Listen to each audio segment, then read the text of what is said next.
Hello, in this video we're going to be looking at delivering instruction online. So far in our course we have had different assignments that are modeling different approaches, and in this module we're going to take a closer look. So one way to approach it is, what are you already doing in your face-to-face courses, and how can you take that and apply it to your online courses? How can you take that and amplify it in your online courses? There is, of course, the idea of doing lectures such as this type of screencast. You can also have students be put into different groups in Blackboard, and you could have that kind of group work being done online. There is, of course, many different types of video audio that you can use, as well as different types of reading. The only thing you want to make sure, of course, is that you are adhering to the fair use for whatever type of resources you're using.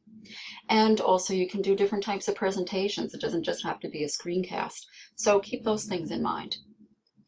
The one thing that we can look at a little closer is screencast or online presentations or lectures, whatever you want to call it. I like doing these for not just my face-to-face courses, but also my hybrid courses and online courses. Why? Because it has a high degree of flexibility. When you are recording in short segments, this makes sure that the students are paying attention because there's no cognitive overload. When we're doing screencast, you want to make sure that they don't go over 7 minutes, and that's kind of at the end of it. So if you have a lot of information to cover, you should take it and chunk it down into different types of text. They are very useful because not only can all students pause, rewind, take notes, but it's especially important for English language learners because it helps them to get the material which they might be missing in a live lecture. You can use your existing presentations. You don't need to reinvent the wheel. And you can also make screencast more interactive. There's a lot of programs. The ones that I'm highlighting here are EdTED from TED Talks, and Zaption is another favorite of mine, where you can take any type of video, not just your screencast, and you can insert different quizzes within it. You can also do this with Camtasia in Blackboard, and you can insert multiple choice questions throughout that helps students self-assess while they're viewing whatever materials you're showing them. And there are how-tos within this module on how to do that. And the other things that we're highlighting in this module is using Kaltura Capture Space or Screencast-O-Matic, which is a free web-based tool. There's a lot of different screencast tools that you can use that are quite simple. So another thing you want to look into is finding OER, Open Education Resources. These are materials that you can use. You don't have to worry about copyrights, and it doesn't cost anybody money. So one place to look at is the Project Gutenberg, if you've heard of that.